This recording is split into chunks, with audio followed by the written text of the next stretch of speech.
Famous story channel में आपका स्वागत है। आइए आज मैं आपको सुनाती हूँ मुंशी प्रेमचंद की कहानी माँ। आज बंदी छूट कर घर आ रहा है। करुणा ने एक दिन पहले ही घर लीप पोत रखा था। इन 3 वर्षों में उसने कठिन तपस्या करके जो 10-5 रुपए जमा कर रखे थे वो सब पति के सत्कार और स्वागत की तैयारियों में खर्च कर दिए। पति के लिए धोतियों का नया जोड़ा लाई थी, नए कुर्ते बनवाए थे, बच्चे के लिए नए कोट और टोपी की आयोजना की थी। बार बार बच्चे को गले लगाती और प्रसन्न होती। अगर इस बच्चे ने सूर्य की भांति उदय होकर उसके अंधेरे जीवन को प्रदीप्त न कर दिया होता तो कदाचित ठोकरों ने उसके जीवन का अंत कर दिया होता। पति के कारावास दंड के 3 ही महीने बाद इस बालक का जन्म हुआ। उसी का मुंह देख देख कर करुणा ने ये 3 साल काट दिए थे। वो सोचती, जब मैं बालक को उनके सामने ले जाऊंगी तो वो कितने प्रसन्न होंगे। उसे देखकर पहले तो चकित हो जाएंगे, फिर गोद में उठा लेंगे और कहेंगे, करुणा, तुमने यह रत्न देकर मुझे निहाल कर दिया। कैद के सारे कष्ट बालक की तोतली बातों में भूल जाएंगे। उनकी एक सरल पवित्र मोहक दृष्टि हृदय की सारी व्यथाओं को धो डालेगी। इस कल्पना का आनंद लेकर वो फूली ना समाती थी। वो सोच रही थी, आदित्य के साथ बहुत से आदमी होंगे। जिस समय वो द्वार पर पहुंचेंगे, जय जयकार की ध्वनि से आकाश गूंज उठेगा। वो कितना स्वर्गीय दृश्य होगा। उन आदमियों के बैठने के लिए करुणा ने एक फटा सा टाट बिछा दिया था, कुछ पान बना दिए थे और बार बार आशामय नेत्रों से द्वार की ओर ताकती थी। पति की वो सुदृढ़ उदार तेजपूर्ण मुद्रा बार बार आंखों में फिर जाती थी। उनकी वे बातें बार बार याद आती थीं जो चलते समय उनके मुख से निकलती थी। उनका वो धैर्य, वो आत्मबल जो पुलिस के प्रहारों के सामने भी अटल रहा था। वो मुस्कुराहट जो उस समय भी उनके अधरों पर खेल रही थी। वो आत्माभिमान जो उस समय भी उनके मुख से टपक रहा था। क्या करुणा के हृदय से कभी विस्मृत हो सकता था? उसका स्मरण आते ही करुणा के निस्तेज मुख पर आत्मगौरव की लालिमा छा गई। यही वह अवलंब था जिसने इन 3 वर्षों की घोर यातनाओं में भी उसके हृदय को आश्वासन दिया था। कितने ही रातें फांकों से गुजरी, बहुधा घर में दीपक जलने की नौबत भी न आती थी, पर दीनता के आंसू कभी उसकी आंखों से न गिरे। आज उन सारी विपत्तियों का अंत हो जाएगा। पति के प्रगाढ़ आलिंगन में वो सब कुछ हंसकर झेल लेगी। वो अनंत निधि पाकर फिर उसे कोई अभिलाषा न रहेगी। गगन पथ का चिरगामी लपका हुआ विश्राम की ओर चला जाता था, जहाँ संध्या ने सुनहरा फर्श सजाया था और उज्जवल पुष्पों की सेज बिछा रखी थी। उसी समय करुणा को एक आदमी लाठी टेकता आता दिखाई दिया, मानो किसी जीर्ण मनुष्य की वेदना ध्वनि हो। पग पग पर रुक कर खांसने लगता था। उसका सिर झुका हुआ था। करुणा उसका चेहरा ना देख सकती थी, लेकिन चाल ढाल से कोई बूढ़ा आदमी मालूम होता था। पर एक क्षण में जब वो समीप आ गया तो करुणा पहचान गई, वो उसका प्यारा पति ही था। किंतु शोक, उसकी सूरत कितनी बदल गई थी। वो जवानी, वो तेज, वो चपलता, वो सुगठन सब प्रस्थान कर चुका था। केवल हड्डियों का एक ढांचा रह गया था। न कोई संगी, न साथी, न यार, न दोस्त। करुणा उसे पहचानते ही बाहर निकल आई, पर आलिंगन की कामना हृदय में दबा कर रह गई। सारे मंसूबे धूल में मिल गए। सारा मनोल्लास आंसुओं के प्रवाह में बह गया, विलीन हो गया। आदित्य ने घर में कदम रखते ही मुस्कुराकर करुणा को देखा, पर उस मुस्कान में वेदना का एक संसार भरा हुआ था। करुणा ऐसी शिथिल हो गई मानो हृदय का स्पंदन रुक गया हो। वो फटी हुई आंखों से स्वामी की ओर टकटकी बांधे खड़ी थी, मानो उसे अपनी आंखों पर अब भी विश्वास न आता हो। स्वागत या दुख का एक शब्द भी उसके मुंह से न निकला। बालक भी गोद में बैठा हुआ सहमी आंखों से इस कंकाल को देख रहा था और माता की गोद में चिपटा जाता था। आखिर उसने कातर स्वर में कहा, यह तुम्हारी क्या दशा है, बिल्कुल पहचाने नहीं जाती। आदित्य ने उसकी चिंता को शांत करने के लिए मुस्कुराने की चेष्टा करके कहा, कुछ नहीं, जरा दुबला हो गया हूँ। तुम्हारे हाथों का भोजन पाकर फिर स्वस्थ हो जाऊंगा। करुणा, छी, सूख कर कांटा हो गए। क्या वहाँ भरपेट भोजन नहीं मिलता? तुम कहते थे राजनीतिक आदमियों के साथ बड़ा अच्छा व्यवहार किया जाता है, और वो तुम्हारे साथी क्या हो गए जो तुम्हें आठों पैर घेरे रहते थे और तुम्हारे पसीने की जगह खून बहाने को तैयार रहते थे। आदित्य की त्योरियों पर बल पड़ गए। बोले, यह बड़ा ही कटु अनुभव है करुणा। मुझे न मालूम था कि मेरे कैद होते ही लोग मेरी ओर से यूं आंखें फेर लेंगे, कोई बात भी ना पूछेगा। राष्ट्र के नाम पर मिटने वालों का यही पुरस्कार है, यह मुझे ना मालूम था। जनता अपने सेवकों को बहुत जल्द भूल जाती है, यह तो मैं जानता था, लेकिन अपने सहयोगी और सहायक इतने बेवफा होते हैं, इसका मुझे यह पहला ही अनुभव हुआ। लेकिन मुझे किसी से शिकायत नहीं। सेवा स्वयं अपना पुरस्कार है। मेरी भूल थी कि मैं इसके लिए यश और नाम चाहता था। करुणा, करुणा, तो क्या वहाँ भोजन भी ना मिलता था? आदित्य, यह न पूछो करुणा, बड़ी करुण कथा है। बस यही गनीमत समझो कि जीता लौट आया, तुम्हारे दर्शन बदे थे। नहीं, कष्ट तो ऐसे ऐसे उठाए कि अब तक मुझे प्रस्थान कर जाना चाहिए था। मैं ज़रा लेटूंगा, खड़ा नहीं रहा जाता। दिन भर में इतनी दूर से आया हूँ। करुणा, चलकर कुछ खा लो तो आराम से लेटो। बालक को गोद में उठाकर, बाबूजी हैं बेटा, तुम्हारे बाबूजी, इनकी गोद में जाओ, तुम्हें प्यार करेंगे। आदित्य ने आंसू भरी आंखों से बालक को देखा और उनका एक एक रोम उनका तिरस्कार करने लगा। अपनी जीर्ण दशा पर उन्हें कभी इतना दुख न हुआ था। ईश्वर की असीम दया से यदि उनकी दशा संभल जाती तो वो फिर कभी राष्ट्रीय आंदोलन के समीप न जाती। इस फूल से बच्चे को यूं संसार में लाकर दरिद्रता की आग में झोंकने का उन्हें क्या अधिकार था? वो अब लक्ष्मी की उपासना करेंगे और अपना क्षुद्र जीवन बच्चे के लालन पालन के लिए अर्पित कर देंगे। उन्हें इस समय ऐसा ज्ञात हुआ कि बालक उन्हें उपेक्षा की दृष्टि से देख रहा है, मानो कह रहा है, मेरे साथ आपने कौन सा कर्तव्य पालन किया? उनकी सारी कामना, सारा प्यार बालक को हृदय से लगा देने के लिए अधीर हो उठा, पर हाथ फैल ना सके। हाथों में शक्ति ही ना थी। करुणा बालक को लिए हुए उठी और थाली में कुछ भोजन निकाल कर लाई। आदित्य ने क्षुधापूर्ण नेत्रों से थाली की ओर देखा, मानो आज बहुत दिनों के बाद कोई खाने की चीज सामने आई है। जानता था कि कई दिनों के उपवास के बाद और आरोग्य की इस गई गुजरी दशा में उसे जवान को काबू में रखना चाहिए, पर सब्र ना कर सका। थाली पर टूट पड़ा और देखते देखते थाली साफ कर दी। करुणा सशंक हो गई। उसने दोबारा किसी चीज के लिए ना पूछा, थाली उठाकर चली गई। और उसका दिल कह रहा था, इतना तो कभी न खाते थे। करुणा बच्चे को कुछ खिला रही थी कि एकाएक कानों में आवाज आई, करुणा। करुणा ने आकर पूछा, क्या तुमने मुझे पुकारा है? आदित्य का चेहरा पीला पड़ गया था और सांस जोर जोर से चल रही थी। हाथों के सहारे वहीं टाट पर लेट गए थे। करुणा उनकी यह हालत देखकर घबरा गई। बोली, जाकर किसी वैद्य को बुला लाऊं? आदित्य ने हाथ के इशारे से उसे मना करके कहा, व्यर्थ है करुणा, अब तुमसे छिपाना व्यर्थ है। मुझे तपेदिक हो गया है, कई बार मरते मरते बच गया हूँ। तुम लोगों के दर्शन बदे थे, इसलिए प्राण न निकलते थे।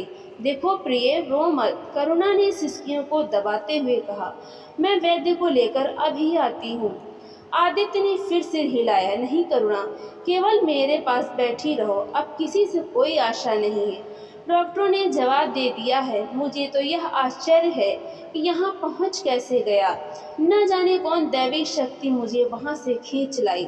कदाचित यह इस बुझते हुए दीपक की अंतिम झलक थी।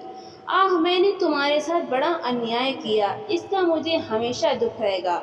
मैं तुम्हें कोई आराम न दे सका, तुम्हारे लिए कुछ न कर सका, केवल सुहाग का दाग लगाकर और एक बालक के पालन का भार छोड़कर चला जा रहा हूँ। आह, करुणा ने हृदय को दृढ़ करके कहा, तुम्हें कहीं दर्द तो नहीं है? आग बना लाऊं? कुछ बताते क्यों नहीं?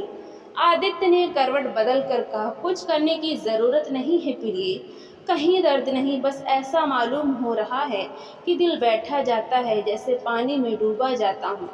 जीवन की लीला समाप्त हो रही है, दीपक को बुझते हुए देख रहा हूँ, कह नहीं सकता कब आवाज़ बंद हो जाए। जो कुछ कहना है वो कह डालना चाहता हूँ, क्यों वो लालसा ले जाऊँ। मेरे एक प्रश्न का जवाब दोगी, पूछूं? करुणा के मन की सारी दुर्बलता, सारा शोक, सारी वेदना मानो लुप्त हो गई और उनकी जगह उस आत्मबल का उदय हुआ जो मृत्यु पर हंसता है और विपत्ति के सांपों से खेलता है। रत्न जटित मखमली म्यान में जैसे तेज तलवार छिपी रहती है, जल के कोमल प्रवाह में जैसे असीम शक्ति छिपी रहती है, वैसे ही रमणी का कोमल हृदय साहस और धैर्य को अपनी गोद में छिपाए रहता है। क्रोध जैसे तलवार को बाहर खींच लेता है, विज्ञान जैसे जल शक्ति का उद्घाटन कर लेता है, वैसे ही प्रेम रमणी के साहस और धैर्य को प्रदीप्त कर देता है। करुणा ने पति के सिर पर हाथ रखते हुए कहा, पूछते क्यों नहीं प्यारे? आदित्य ने करुणा के हाथों के कोमल स्पर्श का अनुभव करते हुए कहा, तुम्हारे विचार में मेरा जीवन कैसा था? बधाई के योग्य। देखो, तुमने मुझसे कभी पर्दा नहीं रखा, इस समय भी स्पष्ट कहना, तुम्हारे विचार में मुझे अपने जीवन पर हंसना चाहिए या रोना चाहिए? करुणा ने उल्लास के साथ कहा, यह प्रश्न क्यों करते हो प्रियतम? क्या मैंने तुम्हारी उपेक्षा कभी की है? तुम्हारा जीवन देवताओं का सा जीवन था, निस्वार्थ, निर्लिप्त और आदर्श। विघ्न बाधाओं से तंग आकर मैंने तुम्हें कितनी ही बार संसार की ओर खींचने की चेष्टा की है, पर उस समय भी मैं मन में जानती थी कि मैं तुम्हें ऊंचे आसन से गिरा रही हूँ। अगर तुम माया मोह में फंसे होते तो कदाचित मेरे मन को अधिक संतोष होता, लेकिन मेरी आत्मा को वह गर्व और उल्लास न होता जो इस समय हो रहा है। मैं अगर किसी को बड़े से बड़ा आशीर्वाद दे सकती हूँ तो वो यही होगा कि उसका जीवन तुम्हारे जैसा हो। यह कहते कहते करुणा का आभाहीन मुखमंडल ज्योतिर्मय हो गया, मानो उसकी आत्मा दिव्य हो गई हो। आदित्य ने सगर्व नेत्रों से करुणा को देखकर कहा, बस अब मुझे संतोष हो गया करुणा, इस बच्चे की ओर से मुझे कोई शंका नहीं है। मैं उसे इससे अधिक कुशल हाथों में नहीं छोड़ सकता। मुझे विश्वास है कि जीवन भर यह ऊंचा और पवित्र आदर्श सदैव तुम्हारे सामने रहेगा। अब मैं मरने को तैयार हूँ।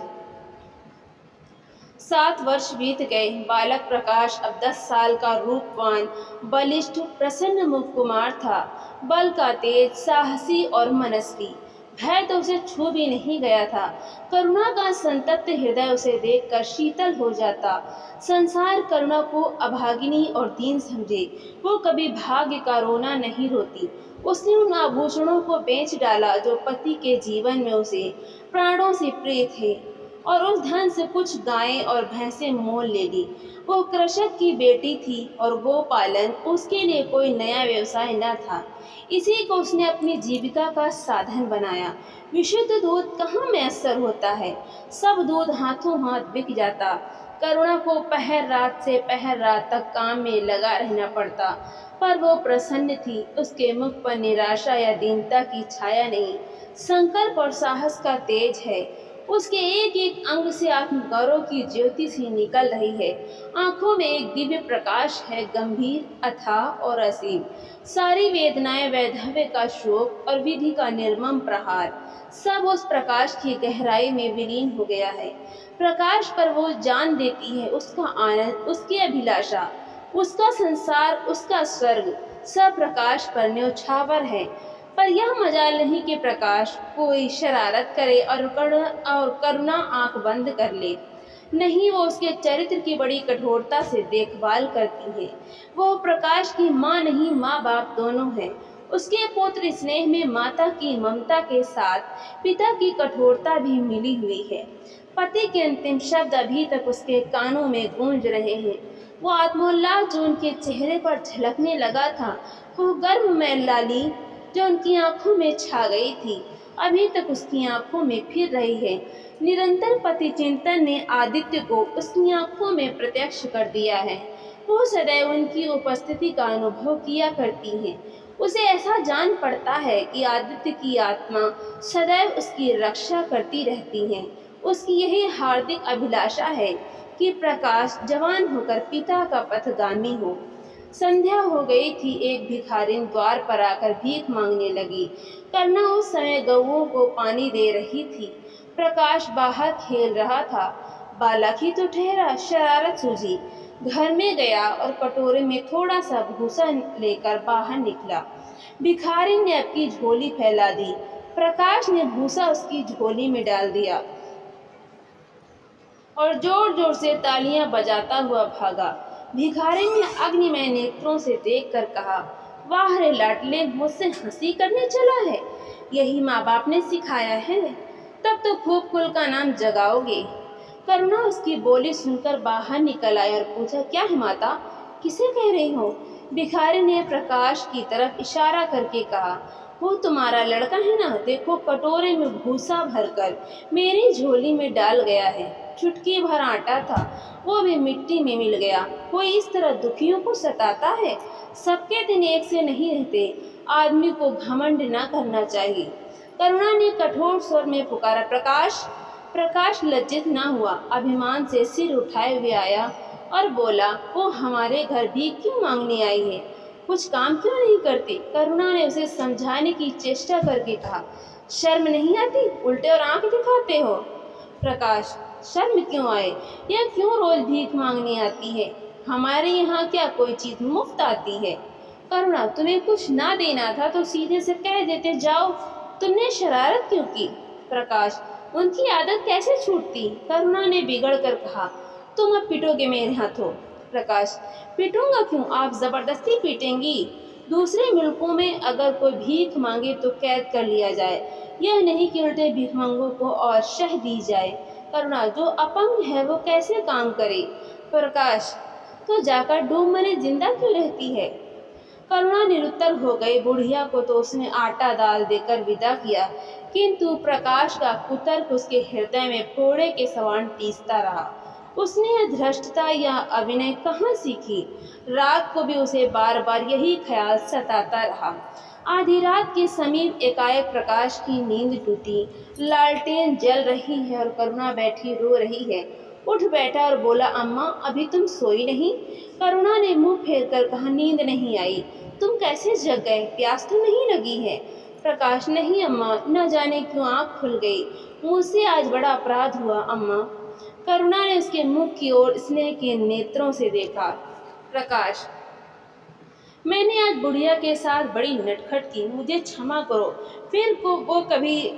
फिर कभी ऐसी शरारत ना करूँगा। यह कहकर रोने लगा। करुणा ने इसने हार्द होकर उसे गले लगा लिया और उसके कपोलों का चुंबन करके बोली, बेटा, मुझे खुश करने के लिए यह कह रहे हो? ये तुम्हारे मन में सचमुच पछतावा हो रहा है? प्रकाश ने सिसकते हुए कहा, नहीं अम्मा, मुझे दिल से अफसोस हो रहा है। आपकी वो बुढ़िया आएगी तो मैं उसे बहुत से पैसे दूंगा। करुणा का हृदय मतवाला हो गया। ऐसा जान पड़ा आदित्य सामने खड़े बच्चे को आशीर्वाद दे रहे हैं और कह रहे हैं, करुणा, क्षोभ मत कर, प्रकाश अपने पिता का नाम रोशन करेगा, तेरी संपूर्ण कामनाएं पूरी हो जाएंगी। लेकिन प्रकाश के कर्म और वचन में मेल न था और दिनों के साथ उसके चरित्र का अंग प्रत्यक्ष होता जाता था। ज़हीन था ही, विश्वविद्यालय से उसे वजीफा मिलते थे। करुणा भी उसकी यथेष्ट सहायता करती थी, फिर भी उसका खर्च पूरा ना पड़ता था। वो मितव्ययिता और सरल जीवन पर विद्वता से भरे हुए व्याख्यान दे सकता था, पर उसका रहन सहन फैशन के अंधभक्तों से जौ भर घट कर ना था। प्रदर्शन की धुन उसे हमेशा सवार रहती थी। उसके मन और बुद्धि में निरंतर द्वंद्व होता रहता था। मन जाति की ओर था, बुद्धि अपनी ओर। बुद्धि मन को दबाए रहती थी, उसके सामने मन की एक न चलती थी। जाति सेवा ऊसर की खेती है। वहाँ बड़े से बड़ा उपहार जो मिल सकता है वो है गौरव और यश। पर वो भी स्थायी नहीं, इतना अस्थिर कि क्षण में जीवन भर की कमाई पर पानी फिर सकता है। अतएव उसका अंतःकरण अनिवार्य वेग के साथ विलासमय जीवन की ओर झुकता था, यहाँ तक कि धीरे धीरे उसे त्याग और निग्रह से घृणा होने लगी। वो दुर्वस्था और दरिद्रता को हेय समझता था। उसके हृदय न था, भाव न थे, केवल मस्तिष्क था। मस्तिष्क में दर्द कहाँ, वहाँ तो तर्क हैं, मंसूबे हैं। सिंध में बाढ़ आई, हजारों आदमी तबाह हो गए। विद्यालय ने वहाँ एक सेवा समिति भेजी। प्रकाश के मन में द्वंद्व होने लगा, जाऊं या न जाऊं। इतने दिनों अगर वो परीक्षा की तैयारी करे तो प्रथम श्रेणी में पास हो। चलते समय उसने बीमारी का बहाना कर दिया। करुणा ने लिखा, तुम सिंध ना गए इसका मुझे दुख है। तुम बीमार रहते हुए भी वहां जा सकते थे। समिति में एक चिकित्सक भी तो थे। प्रकाश ने पत्र का उत्तर ना दिया। उड़ीसा में अकाल पड़ा, प्रजा मक्खियों की तरह मरने लगी। कांग्रेस ने पीड़ितों के लिए एक मिशन तैयार किया। उन्हीं दिनों विद्यालयों ने इतिहास के छात्रों को ऐतिहासिक खोज के लिए लंका भेजने का निश्चय किया। करुणा ने प्रकाश को लिखा, तुम उड़ीसा जाओ। किंतु प्रकाश लंका जाने को लालाई था। वो कई दिन इसी दुविधा में रहा। अंत को सीलोन ने उड़ीसा पर विजय पाई। करुणा ने अब की उसे कुछ न लिखा, चुपचाप रोती रही। सीलोन से लौटकर प्रकाश छुट्टियों में घर गया। करुणा उससे खिंची खिंची रही। प्रकाश मन में लज्जित हुआ और संकल्प किया कि अब के कोई अवसर आया तो अम्मा को अवश्य प्रसन्न करूंगा। यह निश्चय करके वह विद्यालय लौटा, लेकिन यहाँ आते ही फिर परीक्षा की फिक्र सवार हो गई। यहाँ तक कि परीक्षा के दिन आ गए, मगर इम्तिहान से फुर्सत पाकर भी प्रकाश घर न गया। विद्यालय के एक अध्यापक कश्मीर सैर करने जा रहे थे। प्रकाश उन्हीं के साथ कश्मीर चल खड़ा हुआ। जब परीक्षा फल निकला और प्रकाश प्रथम आया, तब उसे घर की याद आई। उसने तुरंत करुणा को पत्र लिखा और अपने आने की सूचना दी।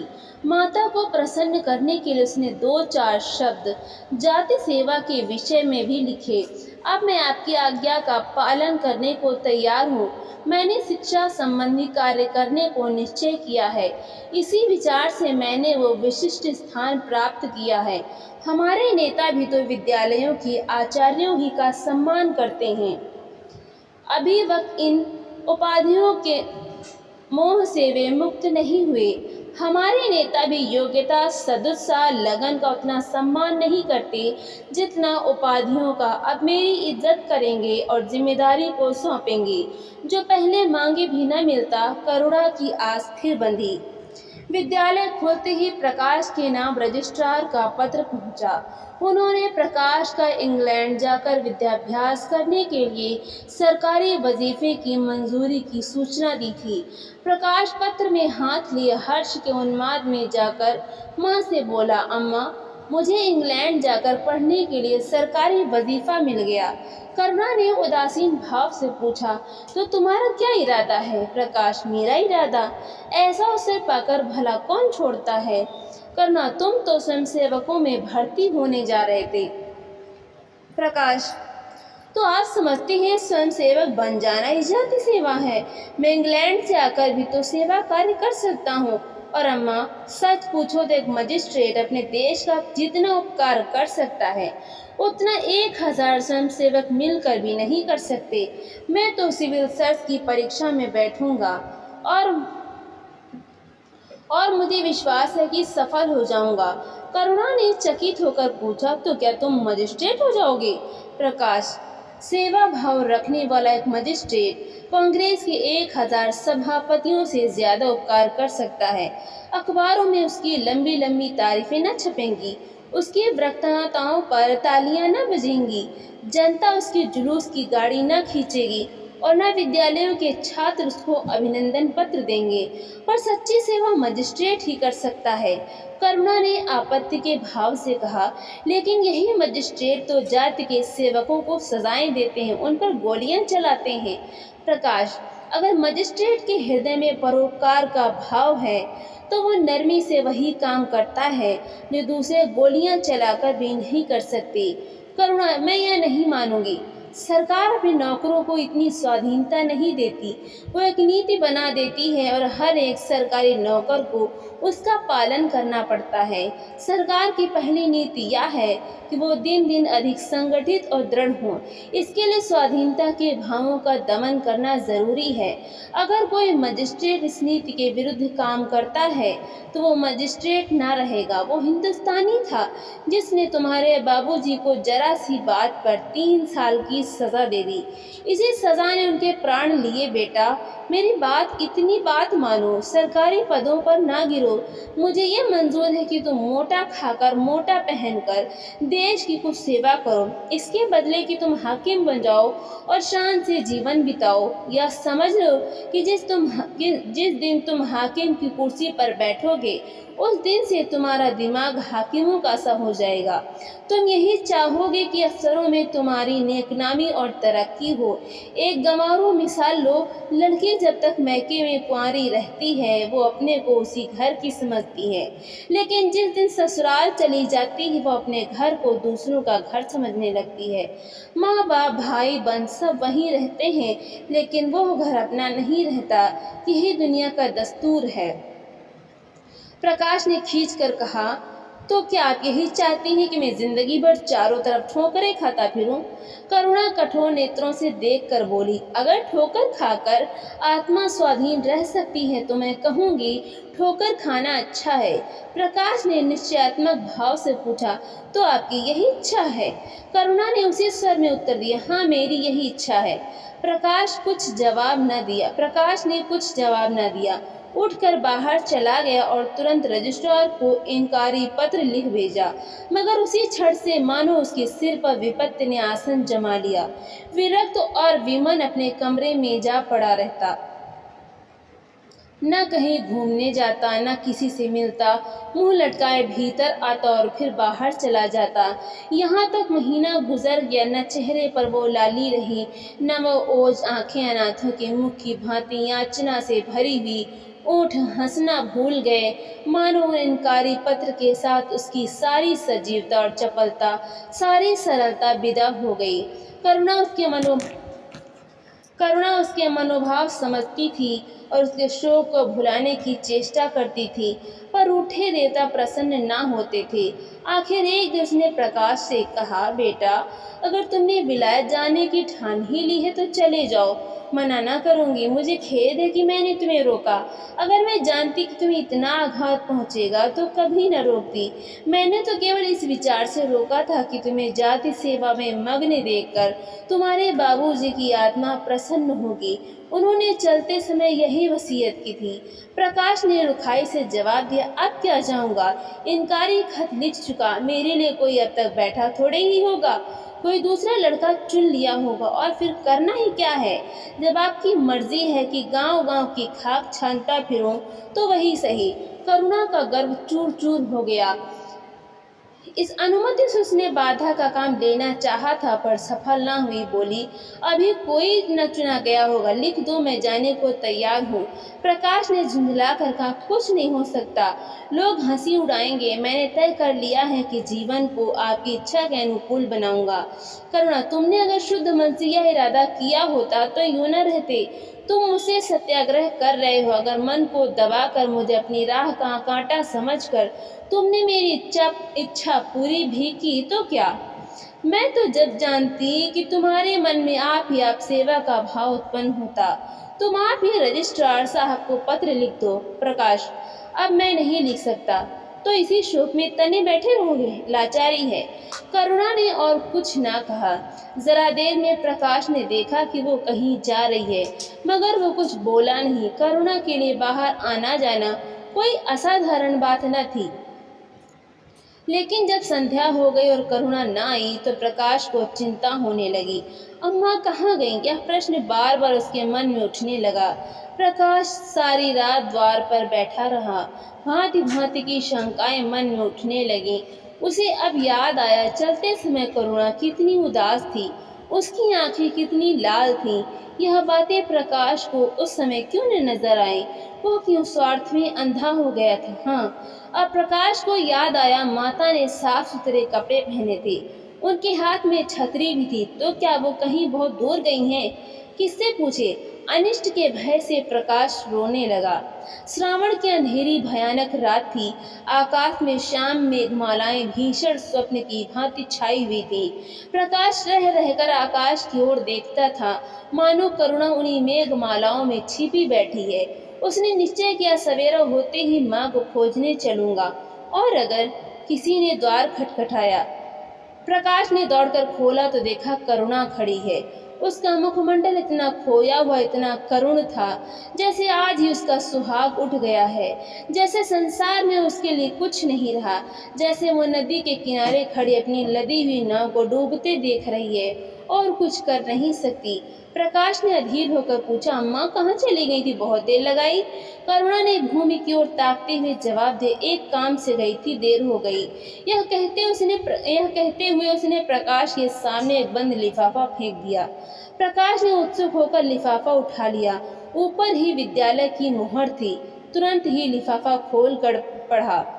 हल्की सी लालिमा चेहरे पर दौड़ गई। पूछा, यह तुम्हें कहाँ मिल गया अम्मा? करुणा, तुम्हारे रजिस्ट्रार के पास से लाई हूँ। क्या तुम वहाँ चली गई थी? और क्या करती, कल तो गाड़ी का समय ना था, मोटर ले ली थी। प्रकाश एक क्षण तक मौन खड़ा रहा, फिर कुंठित स्वर में बोला, जब तुम्हारी इच्छा नहीं है तो मुझे क्यों भेज रही हो? करुणा ने विरक्त भाव से कहा, इसलिए कि तुम्हारी जाने की इच्छा है। तुम्हारा यह मलिन वेश नहीं देखा जाता। अपने जीवन के 20 वर्ष तुम्हारी हित कामना पर अर्पित कर दिए। अब तुम्हारी महत्वाकांक्षा की हत्या नहीं कर सकती। तुम्हारी यात्रा सफल हो, यही हमारी हार्दिक अभिलाषा है। करुणा का कंठ रूंध गया और कुछ न कह सकी। प्रकाश उसी दिन से यात्रा की तैयारियां करने लगा। करुणा के पास जो कुछ था वो सब खर्च हो गया। कुछ ऋण भी लेना पड़ा। नए सूट बने, सूटकेस लिए गए। प्रकाश अपनी धुन में मस्त था। कभी किसी चीज की फरमाइश लेकर आता, कभी किसी चीज का। करुणा इस एक सप्ताह में इतनी दुर्बल हो गई है। उसके बालों पर कितनी सफेदी आ गई है, चेहरे पर कितनी झुर्रियां पड़ गई हैं, यह उसे कुछ न नजर आता। उसकी आंखों में इंग्लैंड के दृश्य समाये हुए थे। महत्वाकांक्षा आंखों पर पर्दा डाल देती है। प्रस्थान का दिन आया। आज कई दिनों के बाद धूप निकली। करुणा स्वामी के पुराने कपड़ों को बाहर निकाल रही थी। उनके गाढ़े की चादरें, खद्दर के कुर्ते पाजामे और लिहाफ अभी तक संदूक में संचित थे। प्रतिवर्ष वे धूप में सुखाए जाते थे और झाड़ पोंछ कर रख दिए जाते थे। करुणा ने आज फिर उन कपड़ों को निकाला, मगर सुखा कर रखने के लिए नहीं, गरीबों में बांट देने के लिए। वो आज पति से नाराज है। वह लुटिया डोर और घड़ी जो आदित्य की चिर संगिनी थी और जिनकी 20 वर्ष से करुणा ने उपासना की थी, आज निकाल कर आंगन में फेंक दी गई। वो झोली जो बरसों आदित्य के कंधों पर आरूढ़ रह चुकी थी, आग कूड़े में डाल दी गई। वो चित्र जिसके सामने 20 वर्ष से करुणा सिर झुकाती थी, आज वही निर्दयता से भूमि पर डाल दिया गया। पति का कोई स्मृति चिन्ह वो अब अपने घर में नहीं रखना चाहती। उसका अंतःकरण शोक और निराशा से विदीर्ण हो गया है और पति के सिवा वो किस पर क्रोध उतारे? कौन उसका अपना है? वो किसे अपनी व्यथा कहे, किसे अपनी छाती चीर कर दिखाए? वो होते तो क्या प्रकाश दास्ता की जंजीर गले में डालकर फूला न समाता? उसे कौन समझाए कि आदित्य भी इस अवसर पर पछताने की सिवा और कुछ न कर सकते। प्रकाश के मित्रों ने आज उसे विदाई का भोज दिया था। वहां से वो संध्या समय कई मित्रों के साथ मोटर पर लौटा। सफर का सामान मोटर पर रख दिया गया। तब वो अंदर आकर माँ से बोला, अम्मा जाता हूँ, बम्बई पहुँचकर पत्र लिखूंगा। तुम्हें मेरी कसम, रोना मत और मेरे खतों का जवाब बराबर देना। जैसे किसी लाश को बाहर निकालते समय संबंधियों का धैर्य छूट जाता है, रुके हुए आंसू निकल पड़ते हैं और शोक की तरंगे उठने लगती हैं, वही दशा करुणा की हुई। कलेजे में एक हाहाकार हुआ, जिसने उसकी दुर्बल आत्मा के एक एक अणु को कपा दिया। मालूम हुआ पाँव पानी में फिसल गया है और वो लहरों में बही जा रही है। उसके मुख से शोक या आशीर्वाद का एक शब्द भी न निकला। प्रकाश ने उसके चरण छुए, अश्रुजल से माता के चरणों को पखारा, फिर बाहर चला। करुणा पाषाण मूर्ति की भांति खड़ी थी। सहसा ग्वाले ने आकर कहा, बहू जी, भैया चले गए, बहुत रोते थे। तब करुणा की समाधि टूटी, देखा सामने कोई नहीं है। घर में मृत्यु का सा सन्नाटा छाया हुआ है और मानो हृदय की गति बंद हो गई है। सहसा करुणा की दृष्टि ऊपर उठ गई। उसने देखा कि आदित्य अपनी गोद में प्रकाश की निर्जीव देह लिए खड़े हो रहे हैं। करुणा पछाड़ खाकर गिर पड़ी। करुणा जीवित थी, पर संसार से उसका कोई नाता न था। उसका छोटा सा संसार, जिसे उसने अपनी कल्पनाओं के हृदय में रचा था, स्वप्न की भांति अनंत में विलीन हो गया था। जिस प्रकाश को सामने देखकर वो जीवन की अंधेरी रात में भी हृदय में आशाओं की संपत्ति लिए जा रही थी, वो बुझ गया और संपत्ति लुट गई। अब न कोई आश्रय था और न उसकी जरूरत। जिन गऊओं को वो दोनों वक्त अपने हाथों से दाना चारा देती और सहलाती थी, वे अब खूंटे पर बंधी निराश नेत्रों से द्वार की ओर ताकती रहती थी। बछड़ों को गले लगाकर पुचकारने वाला कोई न था। जिसके लिए दूध दुहे मट्ठा निकाले खाने वाला कौन था। करुणा ने अपने छोटे से संसार को अपने ही अंदर समेट लिया था, किंतु एक ही सप्ताह में करुणा के जीवन ने फिर रंग बदला। उसका छोटा सा संसार फैलते फैलते विश्वव्यापी हो गया। जिस लंगर ने नौका को तट से केंद्र पर बांध रखा था, वो उखड़ गया। अब नौका सागर के अशेष विस्तार में भ्रमण करेगी, चाहे वो उद्दाम तरंगों के वक्ष में ही क्यों न विलीन हो जाए। करुणा द्वार पर आ बैठती और मोहल्ले भर के लड़कों को जमा करके दूध पिलाती। दोपहर तक मक्खन निकालते और वह मक्खन मोहल्ले के लड़के खाते। फिर भांति भांति के पकवान बनाते और कुत्तों को खिलाती। अब यही उसका नित्य का नियम हो गया। चिड़िया, कुत्ते, बिल्लियां, चींटे, चींटियां सब अपने हो गए। प्रेम का वो द्वार अब किसी के लिए बंद न था। उस अंगुल भर जगह में जो प्रकाश के लिए भी काफी न थी, अब समस्त संसार समा गया था। एक दिन प्रकाश का पत्र आया। करुणा ने उसे उठाकर फेंक दिया, फिर थोड़ी देर के बाद उसे उठाकर फाड़ डाला और चिड़ियों को दाना चुगाने लगी। मगर जब निशा योगिनी ने अपनी धूनी जलाई और वेदनाएं उसे वरदान मांगने के लिए विकल होकर चली, तो करुणा की मनोवेदना भी सजग हो उठी। प्रकाश का पत्र पढ़ने के लिए उसका मन व्याकुल हो उठा। उसने सोचा, प्रकाश मेरा कौन है, मेरा उसे क्या प्रयोजन। हाँ, प्रकाश मेरा कौन है, हाँ, प्रकाश मेरा कौन है। हृदय ने उत्तर दिया, प्रकाश तेरा सर्वस्व है। वो तेरे उस अमर प्रेम की निशानी है जिससे तू सदैव के लिए वंचित हो गई। वो तेरे प्राण है, तेरे जीवन दीपक का प्रकाश, तेरी वंचित कामनाओं का माधुर्य, तेरे अश्रुजल में विहार करने वाला हंस। करुणा उस पत्र के टुकड़ों को जमा करने लगी, मानो उसके प्राण बिखर गए हों। एक एक टुकड़ा उसे अपने खोए हुए प्रेम का एक पदचिन्ह सा मालूम होता था। जब सारे पुर्जे जमा हो गए तो करुणा दीपक के सामने बैठकर उसे जोड़ने लगी, जैसे कोई वियोगी हृदय प्रेम के टूटे हुए तारों को जोड़ रहा हो। हाय री ममता, वो अभागिन सारी रात उन पुर्जों को जोड़ने में लगी रही। पत्र दोनों ओर लिखा था, इसलिए पुर्जों को ठीक स्थान पर रखना और भी कठिन था। कोई शब्द, कोई वाक्य बीच में गायब हो जाता। उस पर एक टुकड़े को वह फिर खोजने लगती। सारी रात बीत गई, पर पत्र अभी तक अपूर्ण था। दिन चढ़ाया, मोहल्ले के लौंडे मक्खन और दूध की चाह में एकत्र हो गए। कुत्तों और बिल्लियों का आगमन हुआ। चिड़ियां आकर आंगन में फुदकने लगी। कोई ओखली पर बैठी, कोई तुलसी के चौतरे पर, कोई करुणा को सिर उठाने तक की फुर्सत नहीं। दोपहर हुआ, करुणा ने सिर न उठाया। न भूख थी न प्यास।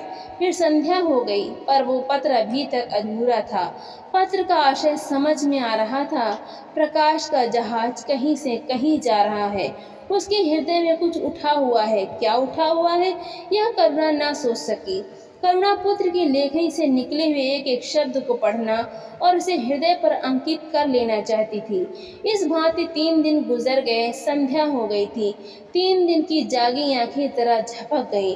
करुणा ने देखा, एक लंबा चौड़ा कमरा है। उसमें मेजें और कुर्सियां लगी हुई हैं। बीच में ऊंचे मंच पर कोई आदमी बैठा हुआ है। करुणा ने ध्यान से देखा, प्रकाश था। एक क्षण में एक कैदी उसके सामने लाया गया। उसके हाथ पांव में जंजीर थी, कमर झुकी हुई। यह आदित्य थे। करुणा की आंखें खुल गईं, आंसू बहने लगे। उसने पत्र के टुकड़ों को फिर समेट लिया और उसे जलाकर राख कर डाला। राख एक चुटकी सिवा वहां कुछ न रहा जो उसके हृदय में विदीर्ण किए डालती थी।